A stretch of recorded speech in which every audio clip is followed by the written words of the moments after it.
Saudaraku, firman Tuhan pada hari ini yaitu mengenai cara pemuritan Tuhan Yesus. Firman Tuhan hari ini yaitu mengenai cara pemuritan Tuhan Yesus.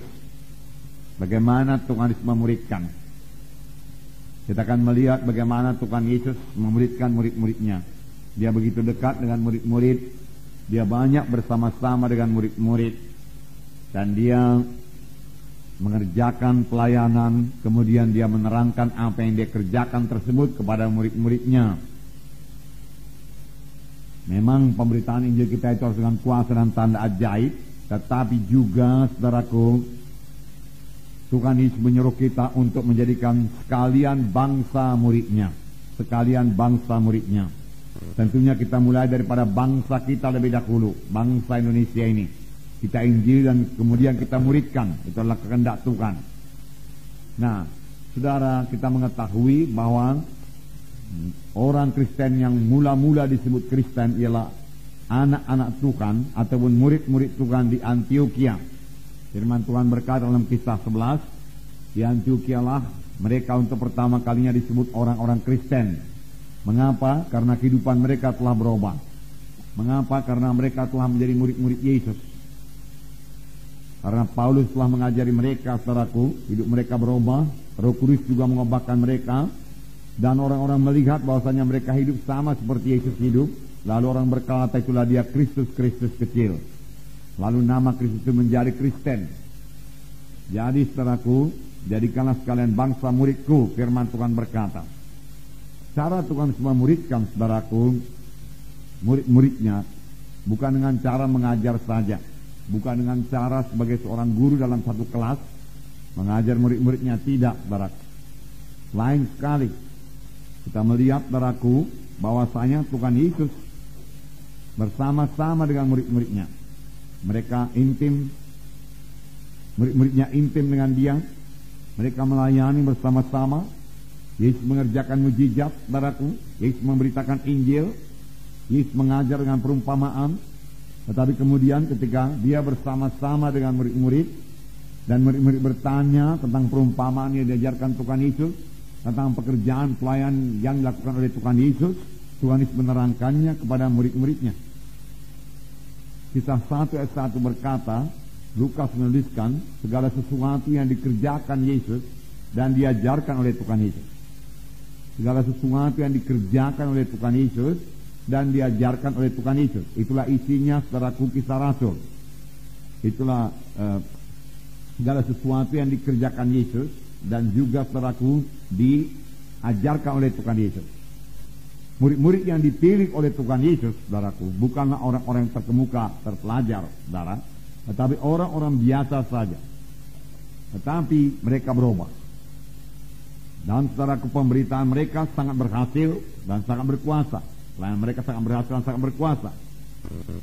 Dalam Kisah 4 ayat 13 dikatakan bahwasanya murid-murid Tuhan Yesus telah berubah. 4 ayat 13 saya membacakan kepada saudara. Ketika sidang itu melihat keberanian Petrus dan Yohanes dan mengetahui bahwa keduanya orang biasa yang tidak terpelajar, heranlah mereka dan mereka mengenal keduanya sebagai pengikut Kristus. Jadi mereka telah banyak berubah. Petrus berubah, orang biasa yang tidak terpelajar, kemudian dia mengajar yang sangat berkuasa dalam urapan Tuhan, dan yang memberikan satu pernyataan yang luar biasa. Keselamatan tidak ada di dalam seorang pun, karena di bawah kolong langit ini tidak ada nama lain yang dikaruniakan kepada manusia yang dalamnya manusia itu boleh selamat. Dan ketika sidang itu melihat keberanian Petrus dan Yohanes dan mengetahui bahwa keduanya orang biasa yang tidak terpelajar, heranlah mereka itu. Dan mereka mengetahui bahwasanya Petrus dan Yohanes adalah murid-murid Yesus, pengikut Yesus, saudara. Jadi berubah. Saudara, biar kita berhasil dalam memuridkan. Murid-murid juga pada mulanya banyak sekali kekurangan. Murid-murid lupa kepada firman Tuhan. Murid-murid lupa kepada mujizat Tuhan, saudara. Tetapi akhirnya murid-murid berubah juga. Tentunya perubahan yang ajaib sekali terjadi sudah murid-murid ini, saudaraku, diajari oleh Tuhan Yesus dan kemudian dipenuhkan dengan Roh Kudus. Nah, Dalam Markus pasal 8, mari kita baca lebih dahulu ayat 1-10. Mari kita baca bersama-sama. Markus pasal 8 ayat 1-10. Sama-sama. Pada waktu itu ada pula orang banyak di situ yang besar jumlahnya, dan karena mereka tidak mempunyai makanan, Yesus memanggil murid-muridnya dan berkata, hatiku tergerak oleh belas kasihan kepada orang banyak ini. Sudah 3 hari mereka mengikuti aku, dan mereka tidak mempunyai makanan. Dan jika mereka kusuruh pulang ke rumahnya dengan lapar, maka mereka akan rebah di jalan, sebab ada yang datang dari jauh. Murid-muridnya menjawab, bagaimanakah di tempat yang sunyi ini orang dapat memberi roti sampai kenyang? Yesus bertanya kepada mereka, berapa roti ada padamu? Jawab mereka, 7. Lalu ia menyuruh orang banyak itu duduk di tanah. Sesudah itu ia mengambil ke-7 roti itu, mengucap syukur, memecah-mecahkannya dan memberikannya kepada murid-muridnya untuk dibagi-bagikan, dan mereka memberikannya kepada orang banyak. Mereka juga mempunyai beberapa ikan, dan sesudah mengucap berkat atasnya, ia menyuruh supaya ikan itu juga dibagi-bagikan, dan mereka makan sampai kenyang. Kemudian orang mengumpulkan potongan-potongan roti yang sisa sebanyak 7 bakul. Mereka itu ada kira-kira 4.000 orang. Lalu Yesus menyuruh mereka pulang. Ia segera ke perahu dengan murid-muridnya dan bertolak ke daerah Dalmanuta. Ia segera ke perahu dengan murid-muridnya. Jadi Tuhan selalu bersama-sama dengan murid-muridnya. Kalau kita mau memuridkan saudaraku, kita harus banyak bersama-sama dengan murid-murid kita itu. Banyak mengunjungi mereka, saudaraku. Nah, di sini dikatakan, permulaan ayat ini dikatakan, orang banyak yang besar jumlahnya mengikuti Yesus. Mengapakah mereka mengikuti Tuhan Yesus? Saudaraku, mereka mendengar pengajaran Tuhan Yesus yang luar biasa. Firman Tuhan berkata, pengajaran Tuhan selain daripada pengajaran ahli Taurat dan orang-orang Farisi.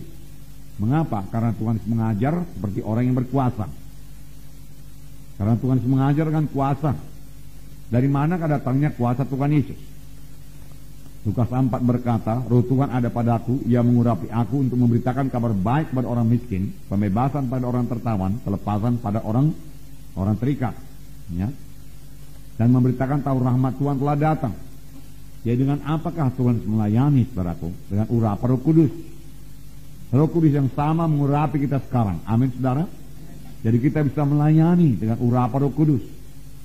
Saudaraku, mohonlah urapan Roh Kudus dalam pelayanan saudara. Dengan urapan Roh Kudus, saudaraku, firman Tuhan menjadi berkuasa. Karena firman Tuhan berkata, huruf itu mematikan, tapi roh itu yang menghidupkan.